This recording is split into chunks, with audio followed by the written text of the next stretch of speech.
Fortunately, we're on the backside of the big polar vortex that swept through most of the Midwest. And here at the Proving Grounds, it left about 8 inches of fairly dry snow.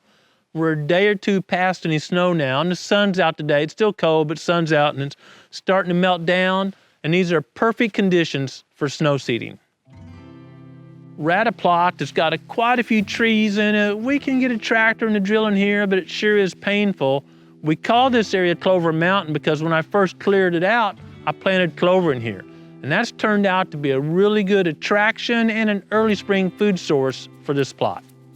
Clover plots, as you know, tend to thin out a little bit over time, and I've learned that I strongly prefer planting really strong annual clovers about this time of year, getting that big flush and providing a lot of nutrition and attraction through spring green up, when those does are having fawns and starting to nurse fawns, and just as importantly, to attract those toms in during turkey season.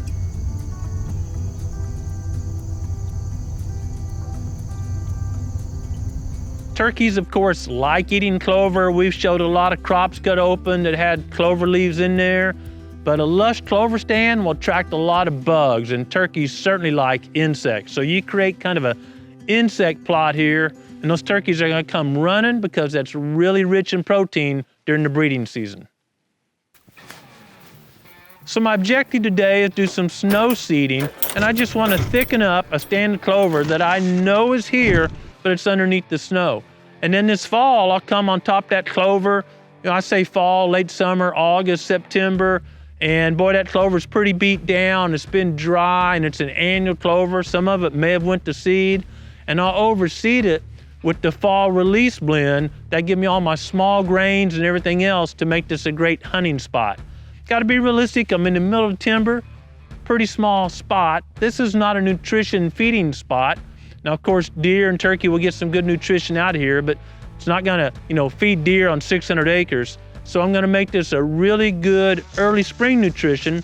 Clover's growing so fast that time of year, deer can rarely consume all of it, even in a relatively small spot, and a great attraction for turkey season, and then again, a great attraction during the deer season. These conditions are ideal for what I call snow seeding, which precedes frost seeding usually. If you've got a snow like we do and it's melted down a day or two and you're not looking at a big thaw at once or it's gonna run water off the hill, you just spread small hard seeds like clover seed in the snow. It's great because you can tell exactly where you've walked. And then as that snow melts a little bit more each day, it's taking that seed on down. The ground is freezing and thawing, cracking open, and then closing shut, and that serves to bury those small hard seeds about 1/8 of an inch deep. Those small hard seeds aren't gonna germinate in this cold conditions, almost like cold storage, but when it warms up, of course, when it warms up enough for the clover to germinate, the snow's long gone, but you know you have moisture here, and that clover will get off to a great start. Today I'm going to be planting a blend that's called Early Start. It's designed specifically for snow or frost seeding. Early Start has some really strong annual clovers in there, and they're already inoculated and all that good stuff, and a chicory and a lentil. Now you may not be familiar with lentils, but it's a very cold hardy, hard little seed that's a legume. It's almost like a smaller soybean. It's a lentil. It makes the pods that people like to eat. You probably have heard of lentil stew or something.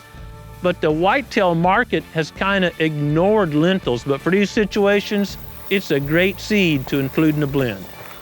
Growing Deer is brought to you by Bass Pro Shops and Cabela's. Also by Reconyx, Winchester, Avian X Decoys, Lacrosse Footwear, Morel Targets, Hoyman, Fleet Outdoor Apparel, Hooks Custom Calls, Summit Tree Stands, RTP Outdoors, Yamaha, Fourth Arrow, Onyx Hunt, Scorpion Venom Archery, Case IH Tractors, Bloodsport Arrows, Burris Optics, Code Blue, Decode, G5 Broadheads, Prime Bows, and Redneck Hunting Blinds.